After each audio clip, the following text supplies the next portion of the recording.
آپ پڑھ لیں سیرت کی ساری کتابیں جو سیدہ پاک پر اہل بیت نبوت پر لکھی گئی ہیں، عجیب ہیں، انفرادی ہیں لکھنے والے بھی۔ حضور کے کاشانہ نور کا انداز لکھتے ہیں تو سارے لکھتے ہیں کہ مہینہ مہینہ چولہا نہیں جلا، اور سیدہ عائشہ صدیقہ رضی اللہ تعالیٰ عنہ فرماتی ہیں کئی چاند گزر گئے ہم نے چولہا نہیں جلایا، کھجور پانی پہ گزارا۔ یہ بھی سارے سیرت نگاری لکھیں گے، اور چند صفحے چھوڑ کے یہ بھی سارے لکھیں گے کہ گھر میں مہینہ مہینہ چولہا نہیں جلا، پر جو دروازے پہ آیا ہے اسے جھولی بھر کے عطا فرمایا۔ یہ بھی انداز اپنائیے۔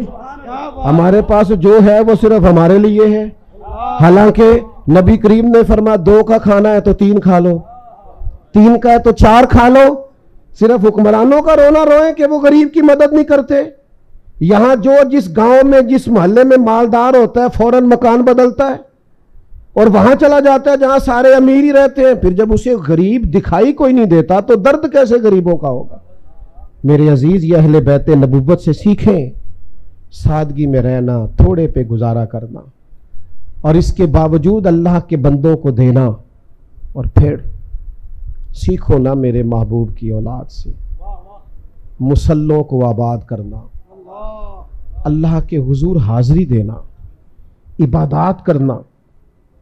میں بھی دعویٰ کر کے گزر جاتا ہوں نسبت بڑی چیز ہے، کوئی انکار نہیں بڑی چیز ہے، لیکن کیا اس کا معنی یہ ہے کہ آپ آزاد ہو جائیں گے ہر نیک عمل سے؟